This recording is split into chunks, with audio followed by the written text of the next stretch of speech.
Uşağın özünü yaxşı hiss edib etmədiyini necə anlayırıq? Çox vaxt bunu yalnız problem üzə çıxanda biz hiss edirik. Uşaq özünə qapanır, davranışında dəyişiklik olur və ya dərsə marağı azalır. Və bu zaman biz artıq narahat olmağa başlayırıq. Halbuki uşağın mental sağlamlığı yalnız problem üzə çıxanda yaranan bir vəziyyət deyil. Bu həm də onun ailə münasibətlərində, sosial çevrəsində və məktəb həyatında formalaşan bir prosesdir.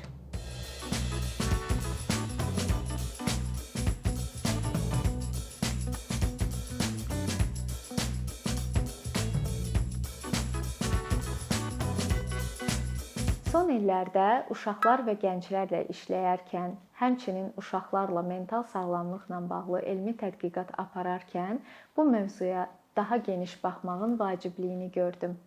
Belə ki, uşaqların mental sağlamlığı yalnız fərdi psixoloji vəziyyət deyil. Bu həm də uşağın özünü nə qədər dəyərli, eşidilmiş və təhlükəsiz hiss etməsi ilə bağlıdır. Uşaqlarla keçirdiyimiz Gənc Yazarlar layihəsindən danışmaq istəyərdim. Bu layihədə müxtəlif kateqoriyadan olan uşaqlar iştirak edirdi. Belə ki, həssas qrupdan olan uşaqlar və xüsusi ehtiyacları olan uşaqlar iştirak edirdi. Bu layihə ərzində mən kiməm, mənim bacarıqlarım, mənim emosiyalarım mövzuları üzərində işləyirdik. Layihə müddəti ərzində biz art terapiyalardan və nağıl terapiyasından istifadə edirdik. Maraqlısı odur ki, uşaqların öz hisslərini və emosiyalarını burada ifadə etməkləri fərqli idi. Biz gözləyirik ki, uşaqlar öz emosiyalarını sözlə ifadə etsinlər, amma onlardan bir qəhrəman yaratmağı və ya nağıl yazmağı və ya bu qəhrəmanı təsvir etməyi istəyərkən tamamilə başqa bir nəticələr ortaya çıxırdı. Bir uşağın qorxusu onun yaratdığı qəhrəman obrazında ifadə olunurdu. Bir uşağın özünə güvəni həmin qəhrəmanın cəsarətli davranışlarında əks olunurdu.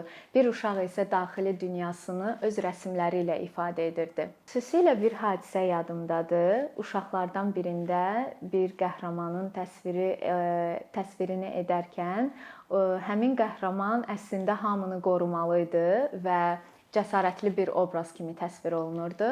Amma hekayə irəlilədikcə məlum oldu ki, həmin qəhrəman özü belə köməyə ehtiyac duyur və bəzən qorxur. Bu isə onu göstərdi ki, uşaq öz daxili dünyasını, öz qorxularını dolayı yolla təsvir edir. Bu layihədə mən çox vacib bir şey öyrəndim. Bu onu göstərdi ki, uşaqlar həmişə sözlə danışmırlar. Uşaqlar bəzən yaratdıqları obrazı ilə danışırlar, bəzən təsvir etdikləri rəsm ilə danışırlar. Sonda isə Gənc Yazarlar layihəsinin ən maraqlı hissəsi bu idi ki, sonda kitablar çap olundu və bu kitablar uşaqların yaratdığı hekayələr toplusundan ibarət idi. Amma bu kitab yalnız mənim üçün sadə bir kitab kimi özünü ifadə etmirdi. Bu kitab mənim üçün uşaqların daxili dünyasını, öz səslərini ifadə etmək üçün bir yol idi. Gənclərlə işlədiyim Gənclər Bacarır layihəsində isə bu müşahidələrimi tamam fərqli başqa bir aspektdən görməyə başladım. Belə ki, Gənclər Bacarır layihəsində biz valideyn himayəsindən məhrum olmuş və həssas qrupdan olan gənclərlə birlikdə işləyirdik. Bu layihənin əsas məqsədi o idi ki, gəncləri iş həyatına sağlam keçidini təmin etmək.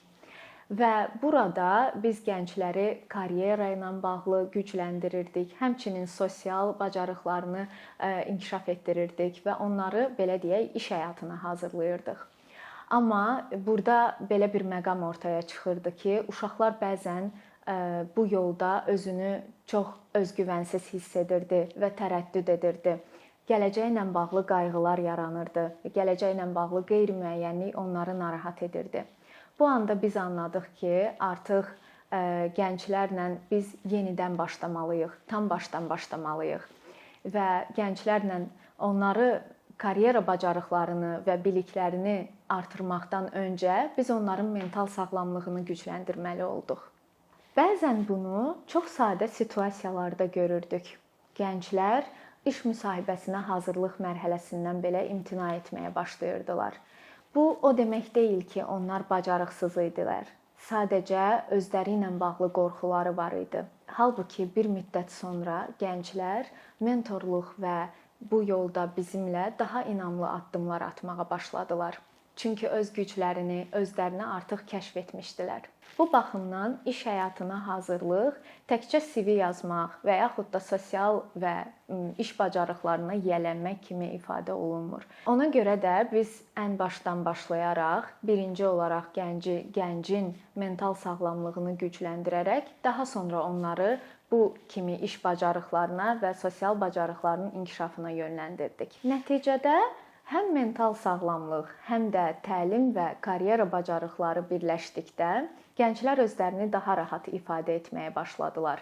Bu yolda özlərini kəşf edərək daha inamlı addım atdılar və öz istədiklərini daha yaxşı bildilər. Və bu yöndə bizim layihəmizin nəticələri də çox gözəl oldu. Bir çox gənclər öz karyera yollarını taparaq bu yolda daha inamlı irəliləməyə başladılar. Bu təcrübə mənə onu göstərdi ki, mental sağlamlıq bir gəncin həyatında nə qədər önəmlidir. Bu yalnız onun bu gün özünü necə hiss etməsi ilə bağlı deyil, həmçinin gələcəyə necə bir baxış açısından baxması ilə bağlıdır. Gənc gələcəyini daha aydın görəndə, öz bacarıqlarına güvənəndə onun özünə münasibəti daha müsbət tərəfdən dəyişir. Hazırda xarici universitet tərəfindən aparılan elmi tədqiqatda iştirak edirəm. Həmin bu tədqiqat valideyn və uşaqlarla birlikdə aparılır və uşaqların mental sağlamlığı üçün hansı yanaşmaların daha effektiv olduğunu anlamağa kömək edir. Tədqiqat çərçivəsində 3 müdaxilədən istifadə olunur. Birinci müdaxilə bütöv ailə müdaxiləsidir. Bütöv ailə müdaxiləsi uşaq və valideynlə birlikdə aparılır. Uşaq və valideyn arasında emosional bağlılığın güclənməsinə və ailə mühitində dəstəkləyici bir mühitin yaranmasına dəstək olur. Digər istiqamət isə iqtisadi müdaxilədir. Burada ailələrin maliyyə sabitliyi, uşağın hələ uşaq yaşındaykən büdcə planlamasını öyrətmək, həmçinin valideynə də bunu paralel şəkildə öyrətməkdən ibarətdir. İqtisadi müdaxilənin əsas məqsədi uşaqlara hələ uşaq yaşından uşaq əmanət hesabının açılmasıdır. Və burada uşaqda artıq bir özgüvən yaranır ki, mənim artıq bir hesabım var və bu hesab vasitəsilə uşağın büdcəsində, hesabında toplanan həmin bu büdcə uşağın təhsilinin dəstəkləmək üçün istifadə olunur. Sonuncu istiqamət isə uşaqların mental sağlamlığının gücləndirməsi ilə bağlı olaraq fərdi sessiyaların, fərdi psixoloji sessiyaların aparılmasıdır. Burada artıq uşaqlarla müxtəlif onlarda yaranan çətinliklərlə bağlı, emosional vəziyyətlərlə bağlı fərdi psixoloji söhbətlər aparılır. Bu tədqiqatla bağlı mənim üçün ən maraqlı məqamlardan biri əvvəlki tədqiqatın nəticələri oldu.